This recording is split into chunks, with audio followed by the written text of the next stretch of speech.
Kun det? Ja. Hvad skal du bruge? En lufthammer, Ja. en momentnøgle og en dæktryksmåler. Jeg ved ikke, hvad en momenthammer er. Momentnøgle, det er sådan en, hvor det er, når du spænder, så siger den klik. Ja. Når det er, den er spændt til, hvad den skal. Ja, okay, fair. Med det sagt, så vil vi gerne sige velkommen til anden episode af vores ydmygede podcast. Ja. Ydmyge podcast, ja. Ja. Det er sådan, man siger det. Ja. Velkommen til dig, Alec. Jo tak. I lige måde, vel?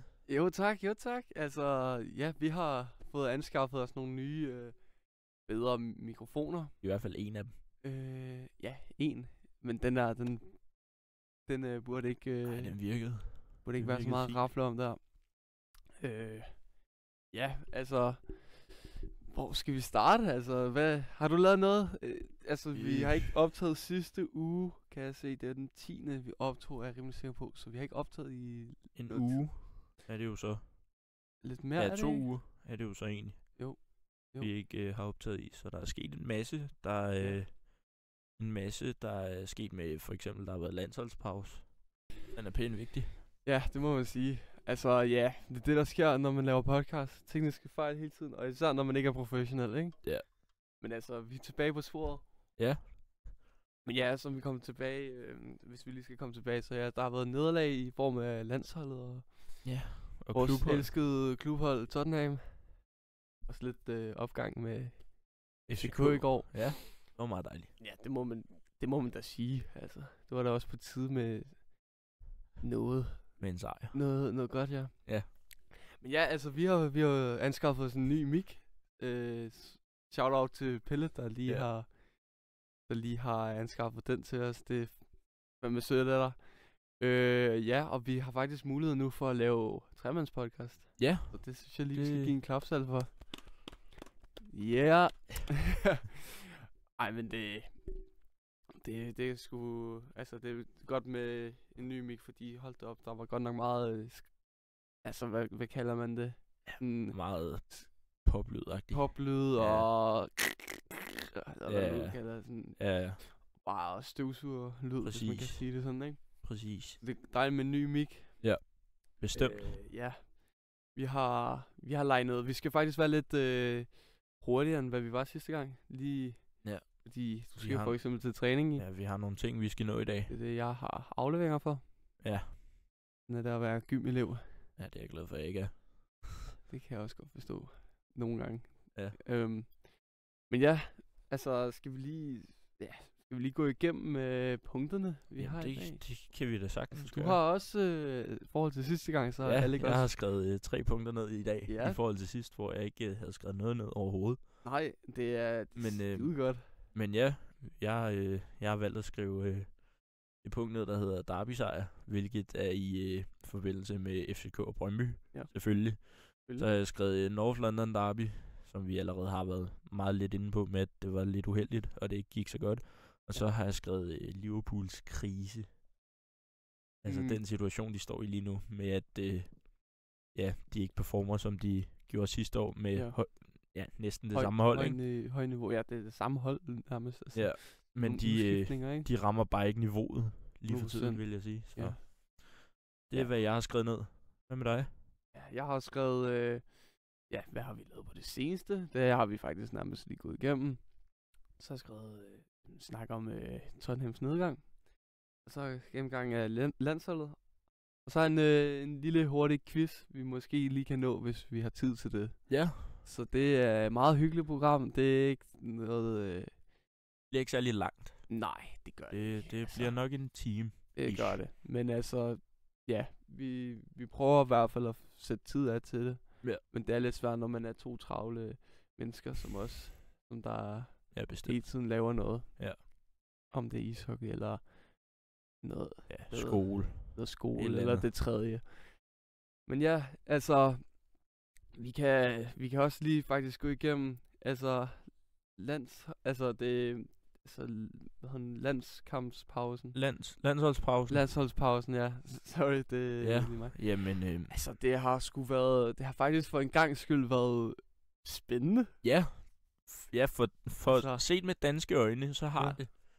Det må man sige. Altså, også bare udlandske øjne. Ja. Altså, har jo Skotland, der desværre vandt over os. Ja, desværre. Der gik videre til VM. Direkte kvalifikation til VM. Tillykke til dem. Ja, tillykke til Skotland.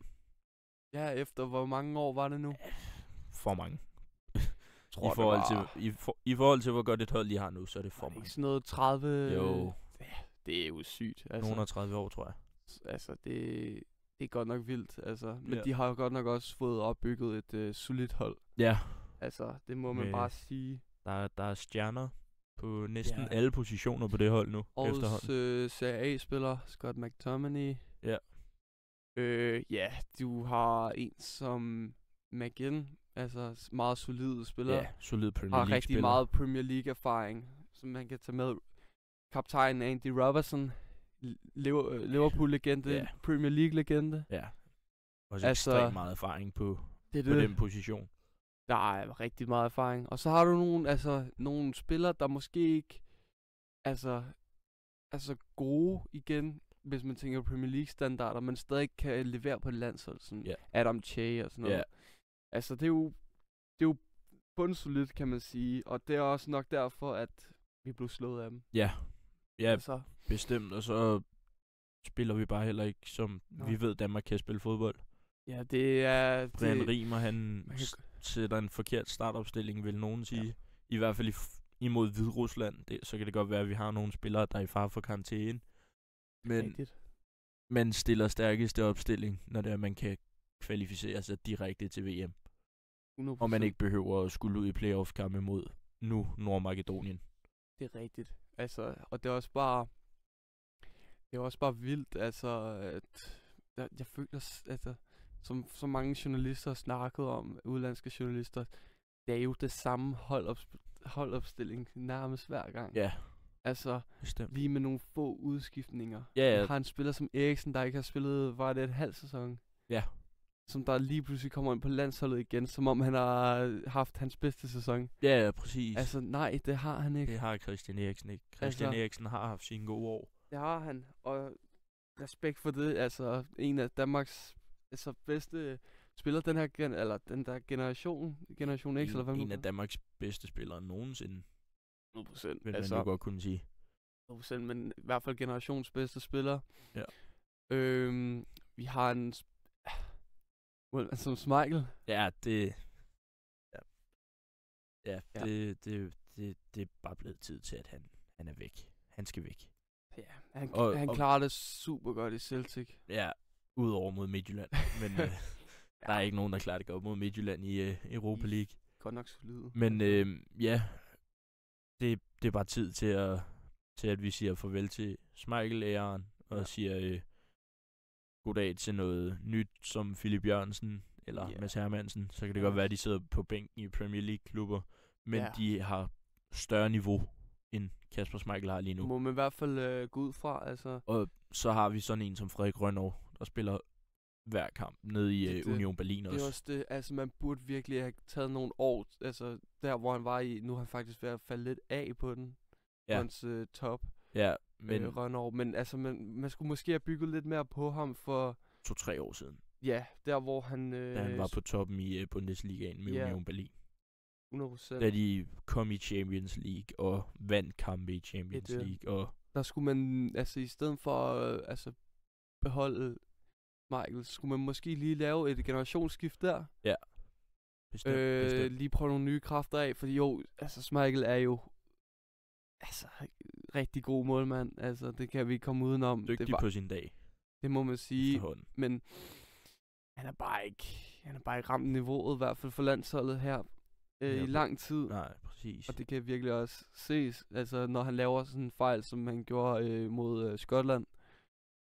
Det må aldrig ske, at en spiller skyder for midten og scorer. Nej, både det og på et meget flot saksesparksmål af McTominay, der hopper han hopper jo ikke til siden. Nej. Han hopper lige op. Ja.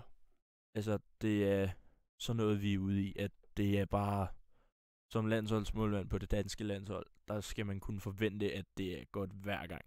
Vi ligger nummer 21 på ranglisten. Vi lå engang nummer 10. Præcis. Vi rykker mere og mere op af den, må man bare sige. Og det er sgu lidt synd at se på. Altså, vi har heller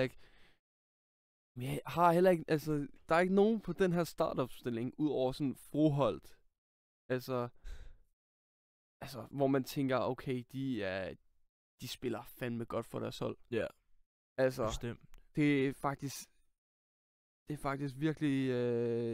altså, vi har jo et halvt hold, der sidder på bænken i deres klubber, næsten. Ja, jo, så måske også lige Højbjerg. Men også bare, altså, det er jo lidt sådan en, som Drejer ikke kommer med. Ja.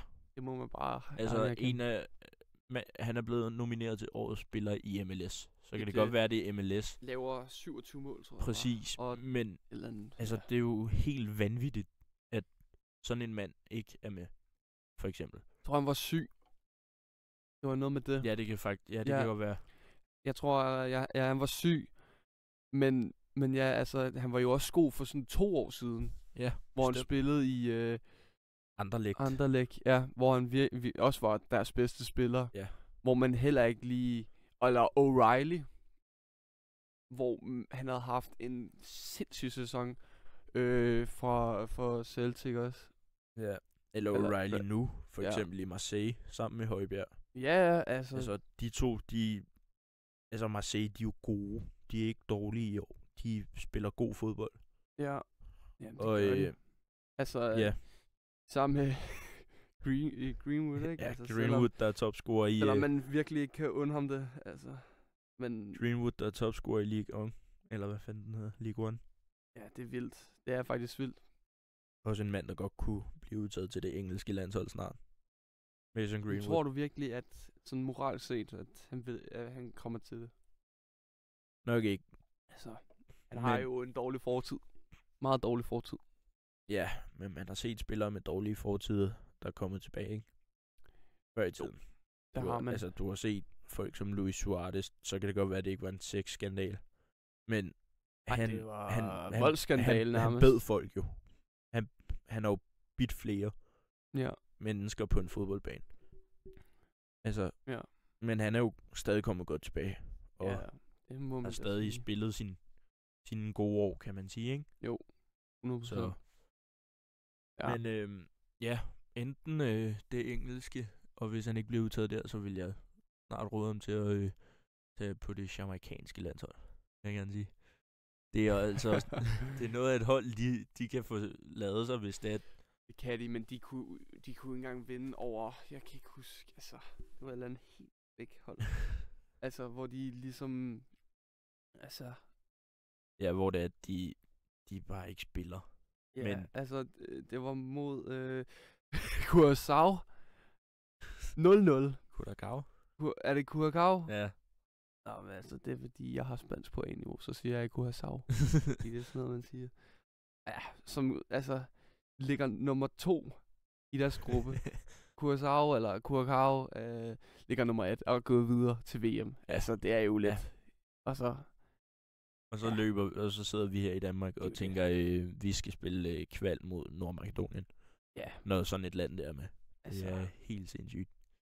Men, men hey, altså, niveauet er bare ikke højere. Nej. Må vi ærligt erkende. Vi er ikke i 2021 mere, hvor det er, vi spiller semifinal eller semifinal til EM. Ja. Det er vi bare ikke. Nej. Men det er hvad det er. Altså, der er ikke så meget at gøre ved det. Nej. Det er seriøst bare, altså, man må virkelig håbe, at der snart kommer nogle talenter op, ligesom Froholt, der har en kvalitet. Ja. Ellers så ligner det jo et landshold, som i 2015 og sådan noget. Ja, præcis. Hvor det så ud. Hvor vi havde 1-2 stjerner, og så var det så også det. Ja, og det magter jeg ikke igen. Nej, det det vil være synd. Virkelig. Det må man sige. Men er også bare, ja, hvis vi skal gå videre for det, altså, der har også været nogle vilde kampe med store resultater. Altså, vi kan tage, altså, den kamp, der blev spillet mandags. Altså, Tyskland vinder 6-0 over Slovakiet. Ja, Ja. Også et vildt resultat. Ja, Altså, det kan godt være, at Slovakiet ikke har været altså, gode, men har været gode som landshold. Men de har jo alligevel nogle spillere, hvor man tænker, okay, de er jo, altså, det er jo de profiler. burde jo godt kunne. Det er jo sådan en som Skriniar, Dubravka og Hanko. Ja. Og Lobotka. Ja. Især Hanko vil man forvente. Altså, fordi at nu er han jo så taget til Atletico, men for eksempel sidste år, da han var i Feyenoord, der var han jo sindssygt dygtig, og han var på blokken på de fleste af de store klubber i Europa, hedder det. Ja, det må man sige. Altså, så man, at han så har valgt Atletico, det er jo så hans valg, men ja, altså, han så måske en fremtid i det. Ja, præcis. Det er også et spændende projekt, som vi sagde sidst, som vi snakkede lidt om sidst. Ja, som vi snakkede om sidst. Det er et spændende projekt, men igen, man ser bare en som Alvarez, der bare er, altså, niveauer over hele det mandskab. Alt for god. Burde slet ikke være der, hvis du spørger mig. Nej. Ja, men det er lidt vildt, de taber 6-0.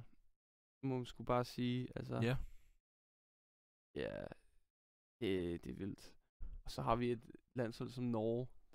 Ja, Norge, der bare brager igennem. Der brager igennem hele Haaland masterclass. Haaland, der er gået mullamok, som vi kender ham allerbedst fra Premier League og diverse ligaer. Er i gang med at opbygge endnu en fantastisk sæson. Ja. Og det kan man virkelig bare se, også med landsholdet. De kommer i VM. Ja, de gik automatisk videre til VM. Ja. Over et hold som Italien, for eksempel. Vinder 4-1 over Italien. I Italien. Ja. Altså, et hold som Norge, det er jo også vildt, den opbygning, de har haft. Ja. De har jo altså altid bare været et skodhold. Kan man godt sige. Det må man gerne sige. Ja. Og så lige pludselig, der er det jo bare kommet. Altså, hvis man med kigger på deres Solbakken i spidsen, ikke? Altså, præcis. Men hvis man kigger på deres hold, de har jo ikke én spiller, som er sådan dårlig, som spiller i en lille klub. Jeg tror, at i den startopstilling, du har der, det er, kan lige se her. Det er deres midtbanespiller, der hedder Bav, der spiller i Bodø Glimt. Der er den, der spiller i den mindste klub. Det, og alligevel klarer de jo, altså de har klaret det jo rigtig godt i Champions League. Ja, præcis. Når man tænker på det, et hold som Bodø. Altså, spiller op i Polarcirklen, ikke? Det giver så også noget på en hjemmebane. Men, det må man sige. Altså, men ja, du har jo spillere som Haaland. Ja. Nok den bedste spiller lige pt. Ja, verdens bedste angriber i hvert fald lige nu. I hvert fald.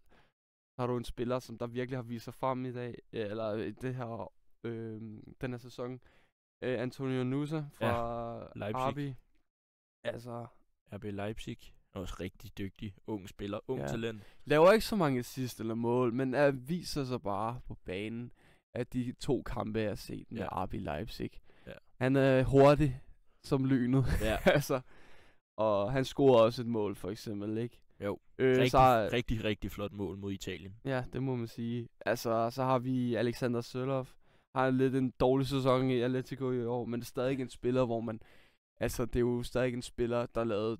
Var det 20 mål sidste sæson? Ja, noget lignende i hvert fald. Altså 20 mål, ja. Stadig rigtig dygtig. Virkelig. Altså, kan man ikke tage fra. Han har haft rigtig gode sæsoner i La Liga. Ja. Og så har vi, altså... Ja. Så har vi selvfølgelig en som Ødegaard, der er skadet.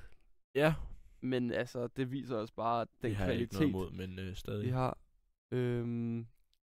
Ja, og så Oscar Bob, der også laver assist. De spiller. Torsby, altså laver 2 assist. Ja, hvad hedder han? Jørgen Strand Larsen, er jeg rimelig sikker på.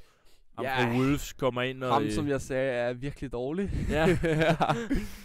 Og vi fik snakket lidt om. Han kommer ind og laver et mål mod Italien. Også rigtig fint mål. Ja, det må man da sige. Altså, det er jo ikke noget, man kan klage over. En Haaland-region, der kan finde ud af at drible.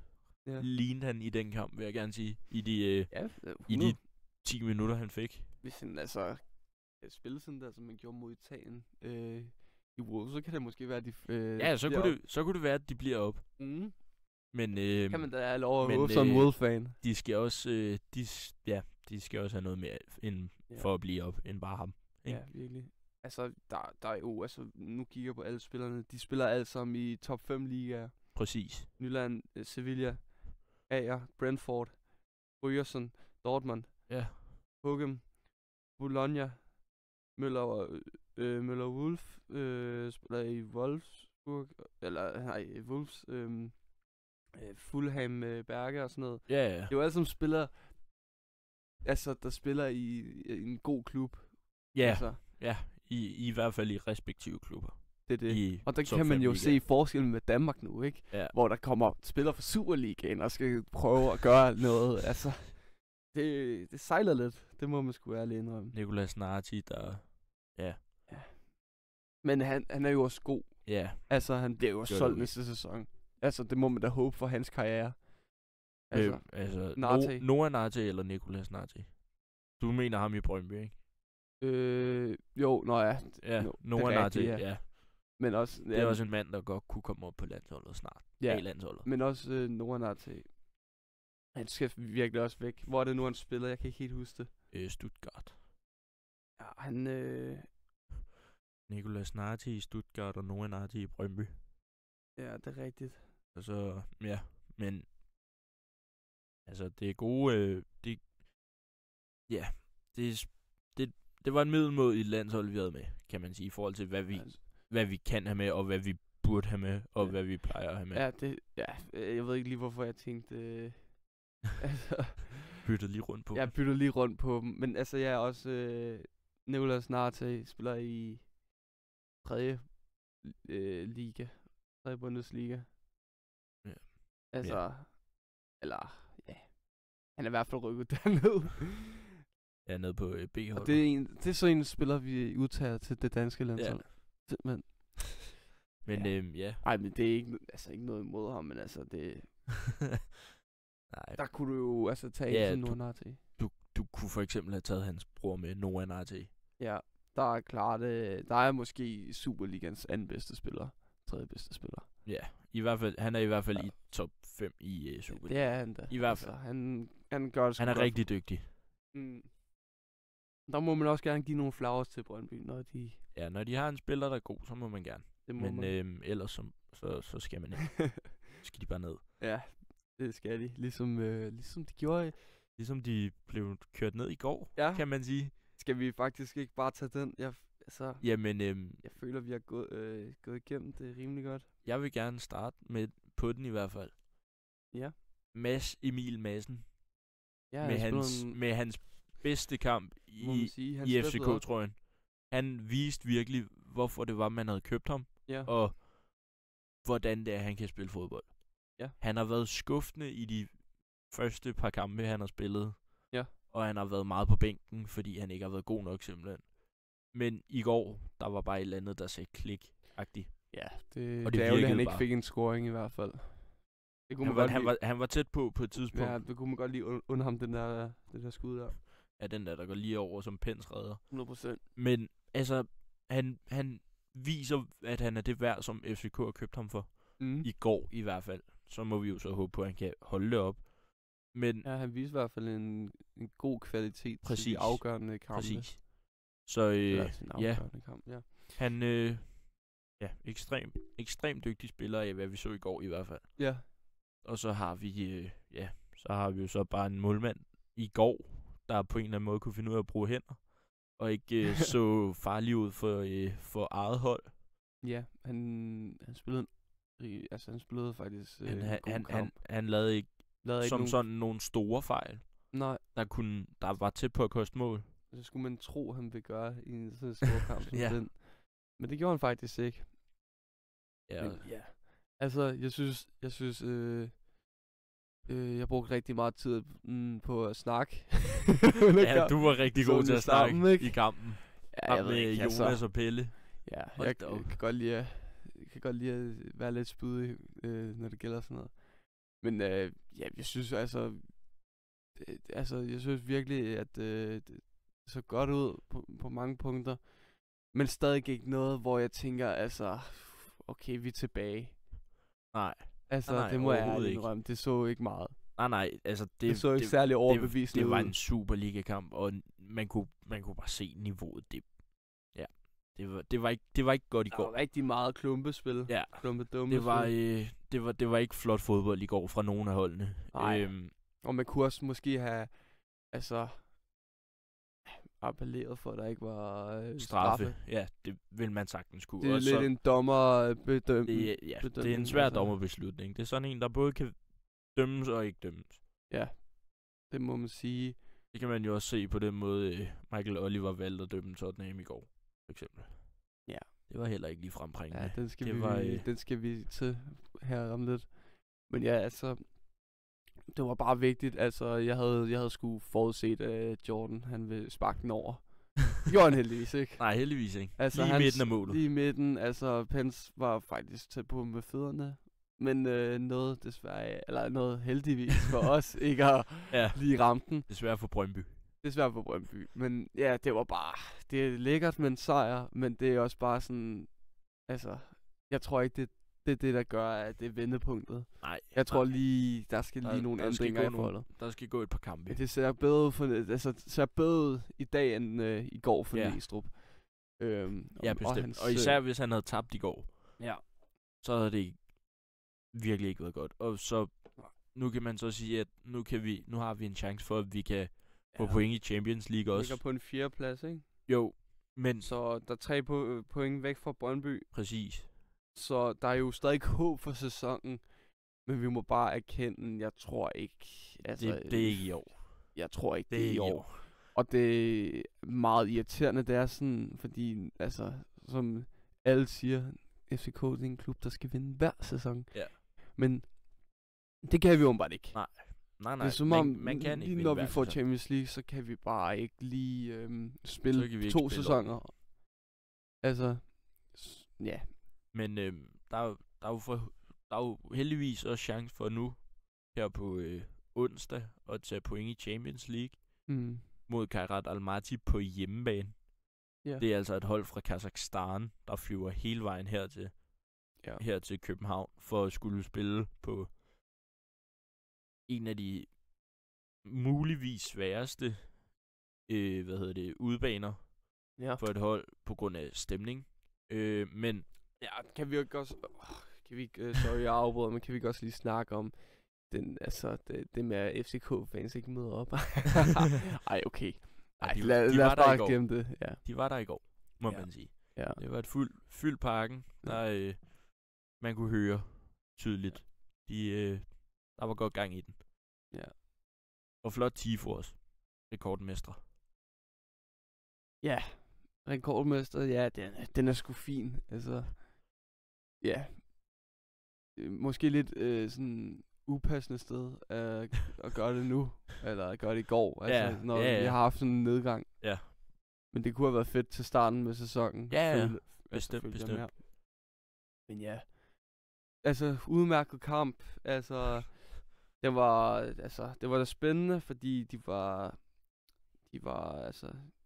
lignede lidt, de var på vej tilbage på Brøndby, men så alligevel ikke. Ja. Men vi kan bare gå videre til det største nederlag i Tottenhams historie. Nej, ikke det største, men... Nej, men altså, holy shit. Man må jo ikke bande, egentlig. Men kæft noget lort. Ja. Esse laver hattrick.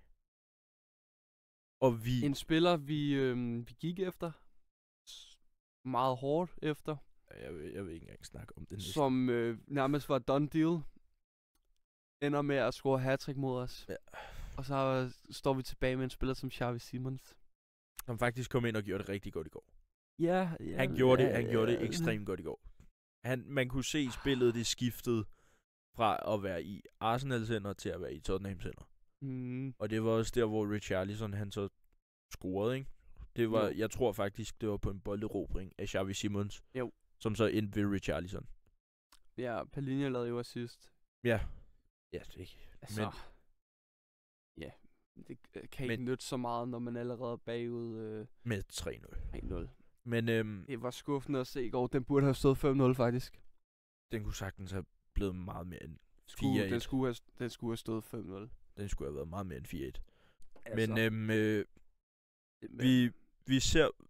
vi så i går, hvordan det er, at man ikke skal spille fodbold mod Arsenal. man skal i Og hvert det fald er ikke bare at lave stille sig ned, sådan, så de kan få løb ind bagved med Mikkel Merino og, Leandro Trossard, for eksempel. Ja, Trossard, han spillede godt. Og så, Hold da op. ja, vores forsvar, det blev bare åbnet op. Kevin Danso har slet ikke niveau til at spille, til at starte i Premier League. Nej, han han er til at okay. spille Premier League, altså, det som vi også snakkede om sidst, det har han heller ikke niveau til. Altså, han skal bare ud af det hold, og jeg forstår ikke, hvorfor vi har ham. Altså,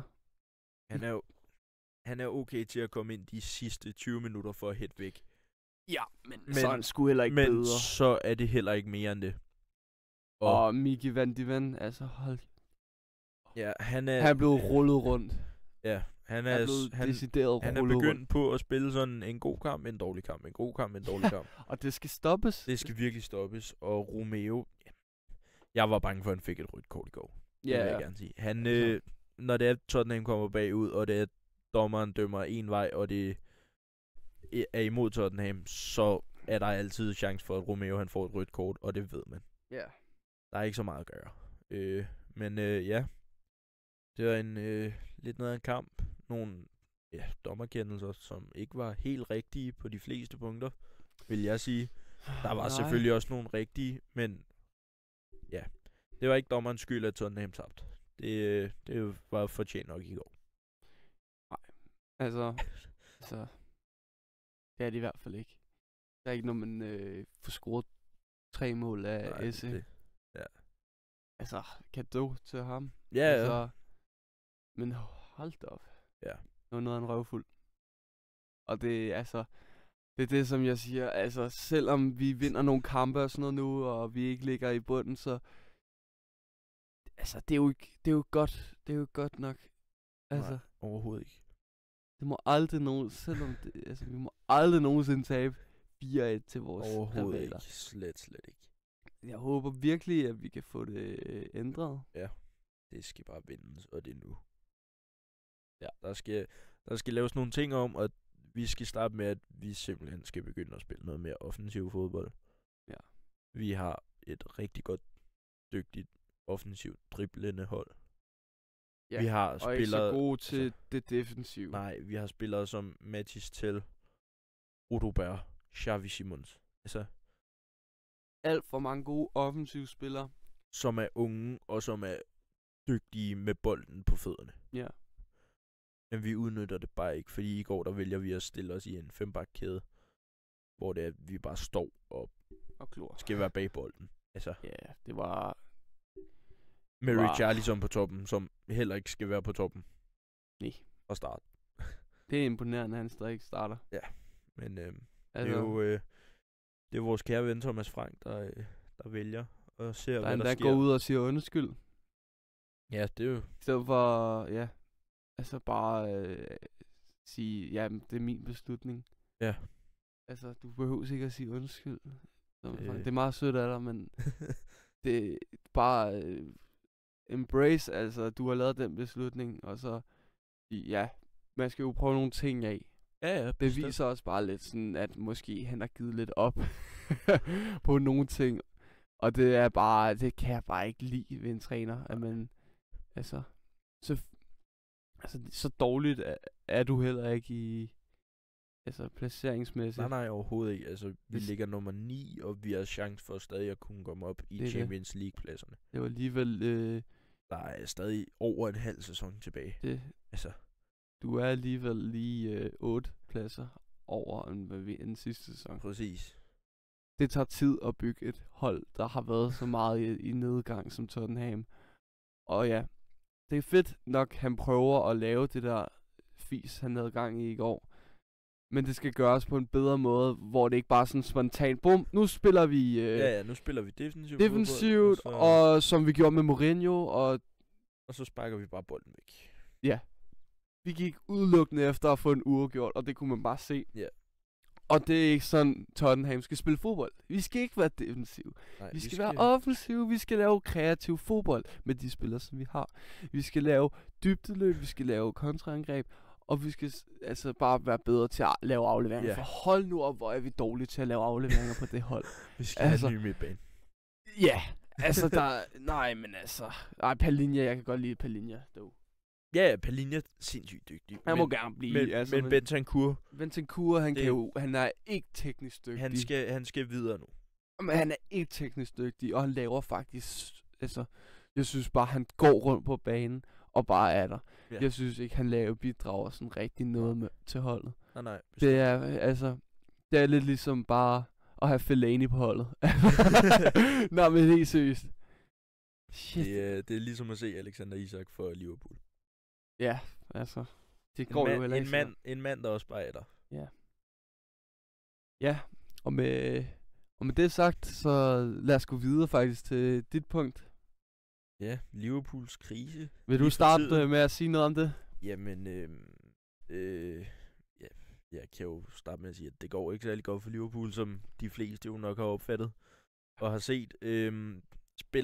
Taber en kamp her det var så lørdags. 3-0 til Forest på hjemmebane. De har nogle store profiler, der ikke rammer niveauet. De skal ramme. De har en Alexander Isak, de har hentet for hvad? 130 millioner eller sådan noget? Ja, det er omkring, ikke? Jo, han har ikke lavet et mål eller en assist den her sæson endnu. Det er også vildt. Rekordtransfer i Premier League. De har en Florian Wirtz, som nu er skadet, selvfølgelig. Ja. Som de har hentet for 116 millioner eller sådan noget. Ja, han går simpelthen 11-0-0. Som han har lavet 2 assister på Liverpool i Champions League imod et tysk hold, hvilket er den liga, han kommer fra. Ja. Og det siger bare lidt om steppet fra den tyske til den engelske. Ja. Det er sindssygt, hvor stort det er, ikke? Jo. Men jeg tror ikke, det kun er det. Jeg tror også, det er den måde Arne Slot, han vil gerne have, at han skal spille en ny position. Arne Slot sætter jeg ved ikke, hvorfor han vil spille ham som højre kant. Han kan jo ikke finde ud af det. Han skal spille 10'er. Han skal spille hans normale 10'er. Ja. Og så skal han ud med... Ja, jeg ved ikke, hvad han laver. Altså, han skal bare ud med en eller anden fra midtbanen. Men kort sagt, det Arne Slot, han er en presset mand, vil jeg nok tro, i hans situation i Liverpool. 3-0 mod Nottingham, der er i krise lige nu. Jeg tror, det er i et par kampe nu, hvor han ikke har sat den samme startelver. Ja. Altså, han eksperimenterer rigtig meget. Og det gavner ikke. Så... Og det er et forkert tidspunkt at gøre det på. 100%.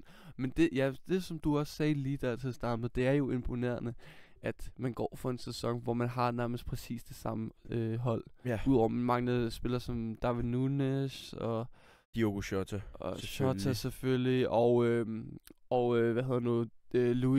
Luis Diaz. Som også er blevet ekstremt god. Og så kan jeg ikke huske Trent. Ja, Trent. Ja, Trent. Okay, der er nogle udskiftninger, men det er jo også bare sådan... Men der var flere Liverpool-fans, der hældte mere mod Conor Bradley i slutningen af sidste sæson end Trent. Ja, men altså... Og han viste også Conor Bradley, at han var sindssyg. Og det viste han også mod Real Madrid. Ja. At han var god. Men... Ja. Nu er det jo... De performede bare ikke i lørdags. Nej. Og så vælger man at starte med en Salah, som ikke er i form. Og ikke har... været den Salah, man er vant til at se i Liverpool. Ja. Frem for en Chiesa, som er i form. Altså. Ja, start ham dog inden i stedet for Isak eller Salah. Ja. Altså. Start ikke i Tige i stedet for Isak. Ja. Sådan så det er Isak, han ved, at okay, han har noget, han skal kæmpe for. Ja. 100%. Men også godt nok på bar bund, når man tænker, at Rio Ngomor eller Ngo, ja. Jeg kan aldrig sige det. Men altså, ja, det er jo, ja. Der er mange, der siger, at Arne Slot er en pressemand, kan man vel sige efterhånden. Det er han også. Ja, fortjent at være efterhånden. Ja. Der er ikke så meget andet at sige. med det, end også at bare, hvorfor ikke? det sejler for dem lige nu. Det har været den dummeste beslutning at købe en som Isak. Ja, for 130 millioner. 95 mil på Ekitike. Det er noget, som ingen klubber vil gøre. Udover Real Madrid måske. Ja. Og så vælger man at købe en angriber til 130. Hvad er logikken i det, Arne Slot? Så vil jeg nok sige, okay, lad os se, hvordan det går med Ekitike, og så vil jeg måske spendere 130 millioner. Ja, i vintertransfer. Vintertransferet. Men det gør man bare ikke, åbenbart. Nej. Altså, de kunne også... Nu ved jeg godt, de har hentet Mamardashvili, og Alisson, han er jo sådan lidt on and off, men stadig, det er jo... God, men det altså, forstår jeg heller ikke. De kunne opgradere på så mange pladser. Hvad nok at hente Mamardashvili? Eller hvad man nu siger. Okay. Dårligt til navne. Men altså, Alisson havde jo en rigtig god sæson sidste år. Ja, virkelig god sæson. Så kan man jo så sige, at han har så været skadet den her sæson, ikke?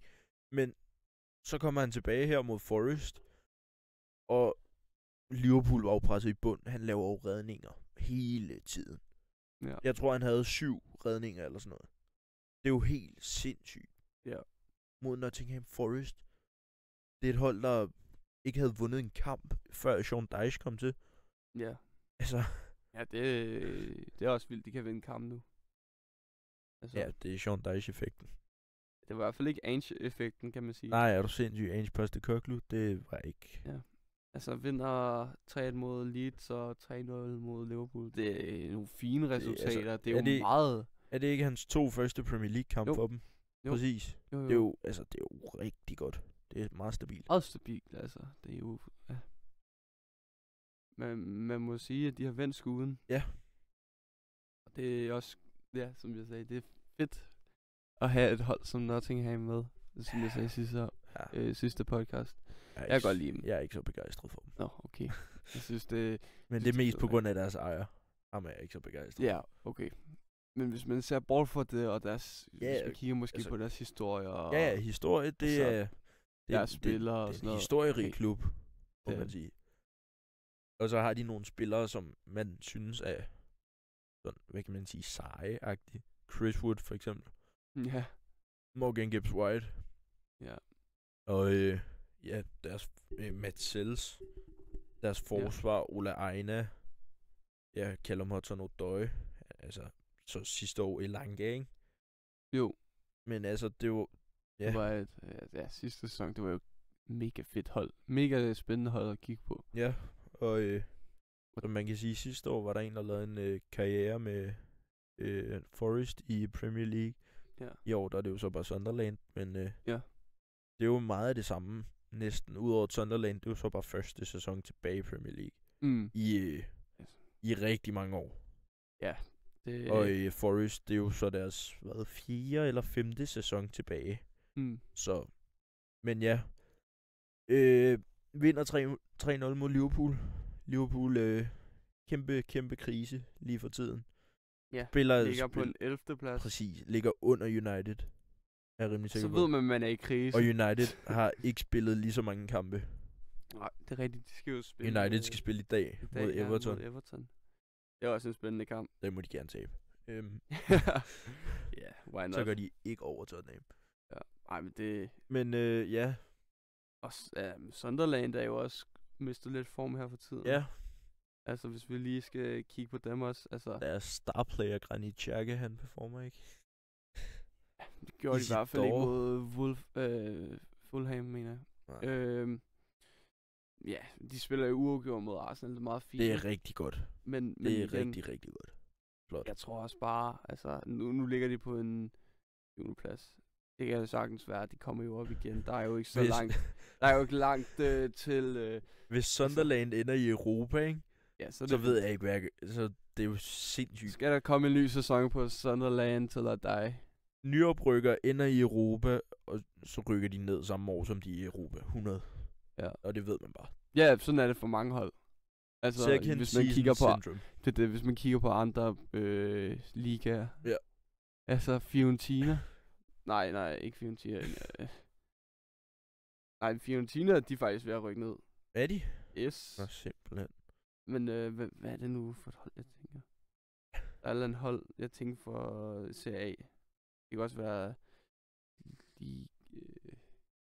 La Liga. La Liga? Ja. Siger du? Men det kan også være lige meget. Jo, Fiorentina er ved at rykke ned. Ja, det er det. De har 6 point i 12 kampe. Ja. Hold da op. Det er vildt. Det er ikke særlig godt. Nej, og de har en spiller som Moise Keane. Ja, Moise Keane, David der De havde en Gea. rigtig god, også det. Og han havde jo en rigtig god sæson i Moise Keane. Ja. Og ja, det ser jo heller ikke for godt ud. Det gør det Bestemt virkelig ikke, bestemt ikke. Men ja, lad mig lige hurtigt se, hvad... ja. Vi har filmet i 48 minutter. Okay. Ja. Ja. Skal vi til næste punkt? Okay. Ja, hvad Vi er hvad gået har du? igennem alle mine 3. Er vi det? Ja. Jamen, så er vi faktisk ved det sidste punkt for i dag. Så når vi måske også den team, Ja. som vi... Som vi gerne vil. Ja, så det er jo perfekt. Ja. Og det er sådan en lille quiz, jeg har lavet. Det er sådan en lille quiz. Den er måske lidt for nem, kan jeg se her. Ja, den er måske lidt for nem. Nej. Men Man ved aldrig. Nogle gange så er der overraskelser i spørgsmålene. ja, det er rigtig nok. Men ja. Imens Benja lige finder den, Ja. så kan jeg lige snakke om, at der var jo 3 derbys i går. Vi har snakket om 2 af dem, og så er der Inter mod Milan tilbage, hvor der Milan vinder. Nå ja, sgu da. Den skal vi også lige udebane faktisk. Hjemmebane, udebane hedder det nok. Eller udebane, hjemmebane vil man nok kalde det. Det er vildt nok. Vinder de mod Inter 1-0 på San Siro. Ja. Ja, nu så jeg ikke kampen, men af hvad jeg har at gå ud fra, så er jeg rimelig sikker på, at Milan, de var meget dominerende. Ja. Og der kan man jo så nok sige, at det er takket være en mand, der hedder Luka Modric. Nej, det var de faktisk ikke, står eller der. hvad? 64% boldbesiddelse, Inter, og 1,9% expected goals, ikke? Så vil jeg gerne sige, så løber mine kilder. Men Mainan, god målmand. Ja. Hakan. Og, Hakan brænder straffe. Ja. Det gør han sgu. Ja. Vores, var det top 2 spil? Ja. Ej, han er stadig god, altså. Ja. To be honest, altså. Ja, det er... jeg vil nok gerne sige, at det er grundet en mand, der hedder Luka Modric på midtbanen, at det der Milan-hold, det kører så godt rundt. Ja. Selvom han er så gammel, som han er. Og en mand, der Captain America op i angrebet, Christian Pulisic, også gør det rigtig, rigtig godt. Ja, det må man da sige. Han har da virkelig fundet sin plads i... Han har fundet form. I Serie A, altså... Selvom han har været skadet. Ja, han har jo aldrig fundet form i Chelsea. Nej. Måske lige første sæson, hvor han viste snart af det, men... når corona lidt. Ja, men man må virkelig sige, efter han er kommet til Milan, han er virkelig begyndt at spille som det LeBron James of soccer. Ja. Altså, selvom han har været skadet 4 kampe, så har han alligevel 5 mål og 2 assist i 8. Ja. Men et markant stærkere Interhold, der taber til Milan, der som de nok ikke burde tabe til. Altså, det kan jo, Milan har jo et fint hold, men i forhold til Inter, der spillede Champions League-finale sidste år, blandt andet, og der er ikke rigtig sket nogen ændringer på det hold, der spillede til i år. Men ja, min anden kampen spiller også, for eksempel. Ja, han er sgu god. Han er god. Jeg er også et spiller, hvor man tænker, ligesom Leao. Ja. Han er desværre lige mistet form her på det seneste. Ja, Leao. Ja. Men 2 spillere, hvor man har tænkt, okay, hvorfor fanden er de stadig der er i Milan? Men de må få en god løn, eller det er et godt sted at arbejde. Altså med fodbold selvfølgelig. Jeg vil ikke sige nej til at få en løn som en fodboldspiller. Nej. Det vil jeg ikke sige nej til. lave det, man elsker. Det, Ja. det ligger nok, ja. Vi er jo de pensionerede sportsmænd, ikke? Eller, du spiller ikke... Ja, vi spiller faktisk jo stadig, ikke? Men det er jo lidt sådan hyggeniveau, ikke? Ja. Nej, jeg tænkte, det var en meget grineren ironisk navn. Ja, men så kan vi... Ja, jeg kan snakke om lidt Champions League imens. Jeg ved ikke, om du har fundet det. Jamen, der er Champions League her i morgen og onsdag. Ja, det kan vi også. Og i morgen, der er der en kamp kl. 21, der hedder Chelsea mod Barca. Som kunne gå hen og blive en rigtig, rigtig god kamp. Ja. På Stamford Bridge. En kamp, som jeg faktisk godt til at Barca kan tabe. Med den form Chelsea er i, og ligger nummer 2 i Premier League, og spiller bare generelt rigtig fin fodbold. Robert Sanchez i målet. Ja, det er den Robert Sanchez, man kender. På dagen, der er en rigtig god, og ellers så er det sådan lidt halvtøvende middelmodigt noget. Ja. En Enzo Fernandes, der gør det godt som kaptajn i Chelsea. Og bare løber på den der midtbane sammen med Caicedo, som gør det godt. Rigtig dygtig. Han er rigtig god. Ham kunne vi måske også have haft med ind i debatten sidste gang med. Ja, det kunne vi nok godt. Men ja, jeg har fundet quizzen. Ja. Vi kan snakke om det her måske næste gang. Sagtens. Altså, der er jo mange hold jo. Der er rigtig mange hold med efterhånden. Der har jo været nogle af 20 med. Nogle af 30 faktisk. 36. Men ja, det er nogle spændende kampe, vi har i møde. Chelsea, Barcelona. Ja. Vi har Bayern, Arsenal.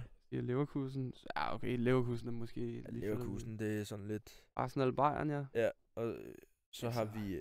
så Tottenham, PSG. Hvor vi bliver fuldkommen ødelagt. Ligesom starten af sæsonen. Jeg håber, det bliver ligesom kampen, vi spillede i Supercup-finalen. 100%, det gør jeg sgu også. Nå, men er du klar til quizzen her? Ja. Okay, vi skal lige sætte os til rette her. Det er nogle svære spørgsmål, men hvis du har good ball knowledge, så burde du vide dem.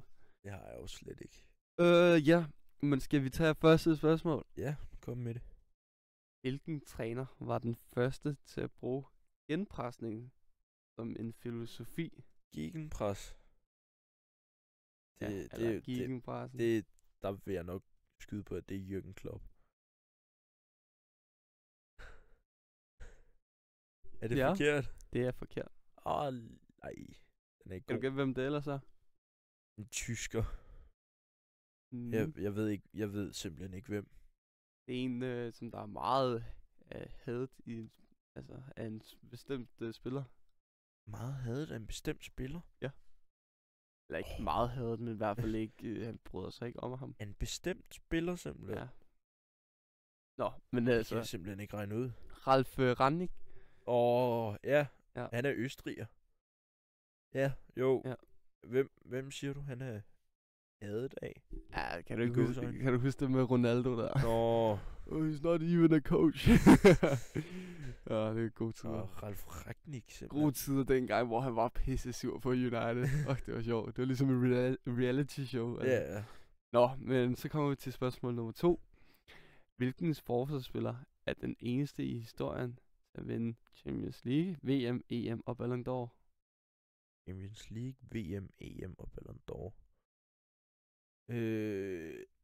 Franz Beckenbauer har vundet Ballon d'Or. Det tror jeg. Spørgsmålet. Og I må gerne skrive ud i kommentarfeltet, hvis I kan gætte det. Ja.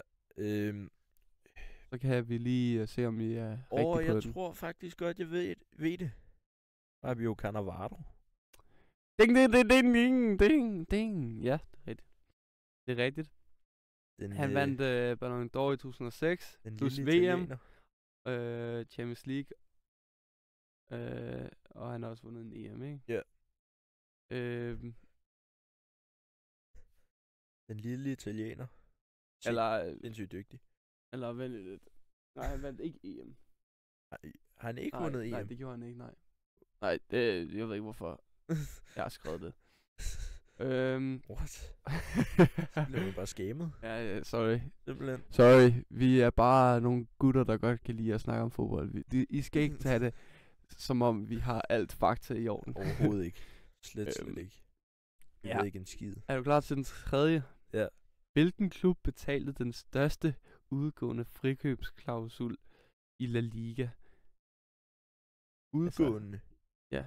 Så altså for en spiller kom ud af klubben, eller hvad? Ind til klubben. Det er jo en frikøbsklausul. Ja. Så det må have været noget... Jeg siger bare Real. Real Madrid. Barca. Ja. Ja. På hvem? Det var PSG, der aktiverede Neymars frikøbsklausul på, ja, på den måde. 222 millioner. Ja, på den måde. EU. Så det var lidt et trick-spørgsmål. Ja. Det skulle man ikke tro, faktisk. Nej, efterhånden som det er, de nye, eller de nyere transfers, de kommer op i de priser, de er. Ja. Altså, alle er bare blevet dyre nu. Det må man sige. Udover når det er City, der henter dem, så koster de nogen 60 millioner. Det er rigtigt nok. Det er lidt risky business. Jo. Så kommer vi til spørgsmål nummer 4. Hvem er den yngste spiller nogensinde til at score et hattrick i Premier League? I Premier League? Det er en spiller, du kender. Jeg ved ikke hvorfor, men jeg har lyst til at sige Wayne Rooney. Men jeg ved ikke, om det er rigtigt. Det er den lige bud? Ja, det tror jeg. Det er forkert. Jeg ved det ikke. Jeg aner intet. Michael Owen. Michael Owen. 18 år og 62 dage. Ja. Han scorede hans første hattrick. Det var jo så for Liverpool dengang. Ja. Det er så også lang tid før vi blev født, så. Ja, det er det. Hvilket land, altså spørgsmål nummer 5, hvilket land har deltaget i flest VM-slutrunder? Uden at vinde turneringen. Uden at vinde turneringen? Ja. Det blev bare lige meget sværere, lige pludselig. Ja. Uden at vinde turneringen. Tænk dig om. Jamen, der vil jo et sydamerikansk hold. Og det er jo nok ikke Brasilien. Det er nok dem, der vandt det første VM nogensinde, tror jeg. Uruguay.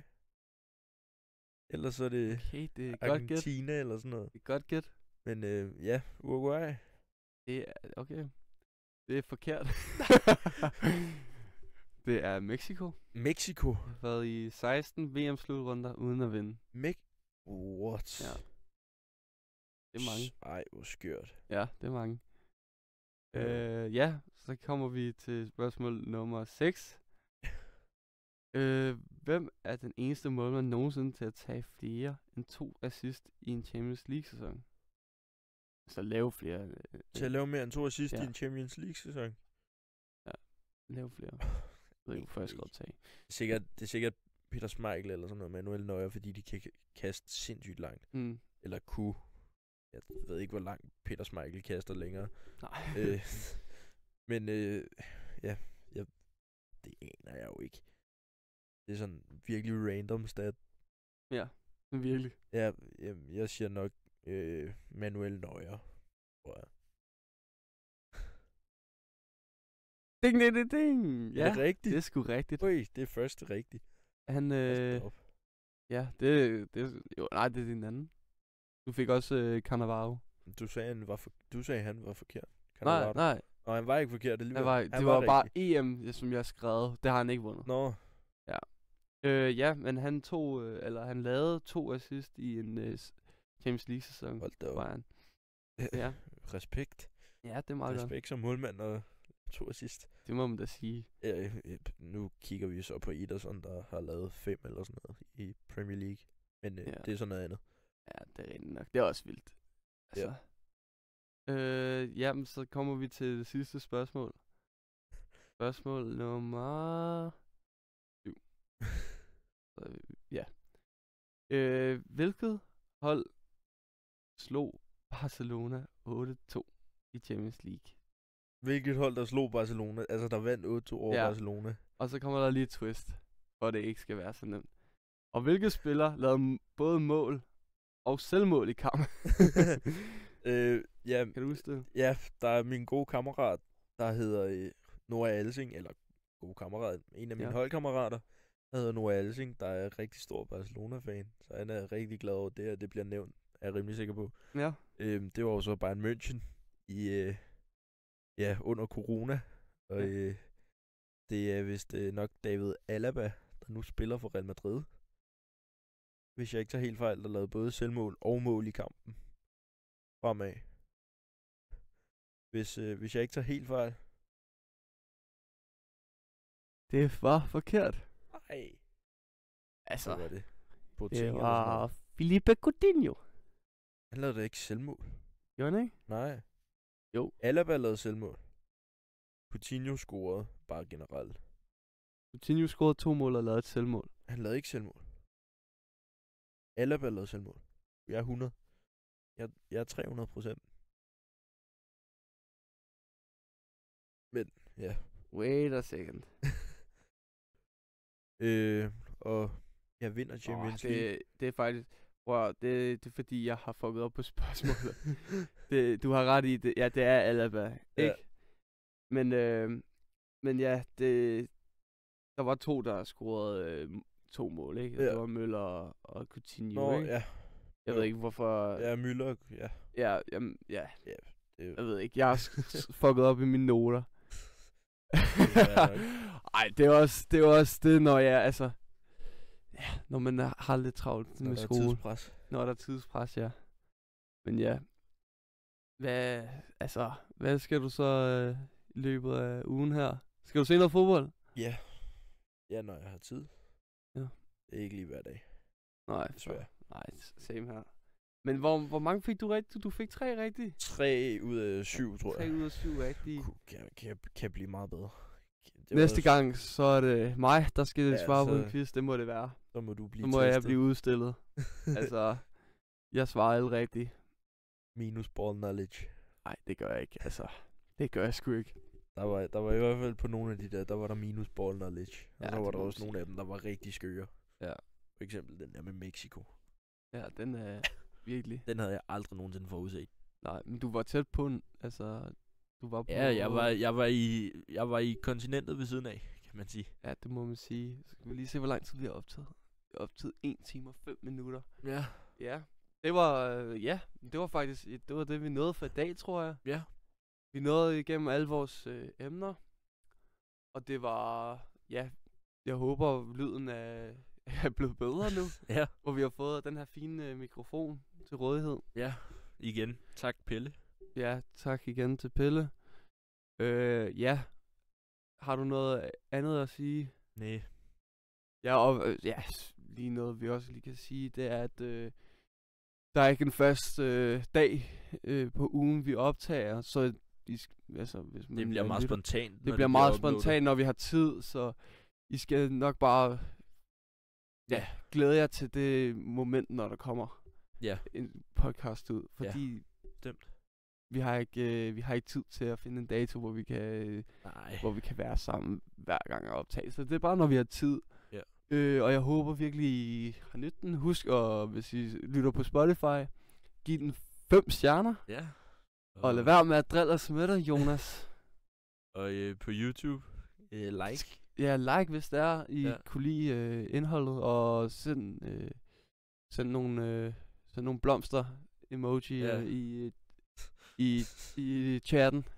Sådan så vi kan vide, at I har nydt den her podcast og har set til vejen til enden. Ja. Og så ellers så må I må have en god uge. Så må I have en rigtig god uge, indtil vi ses næste gang.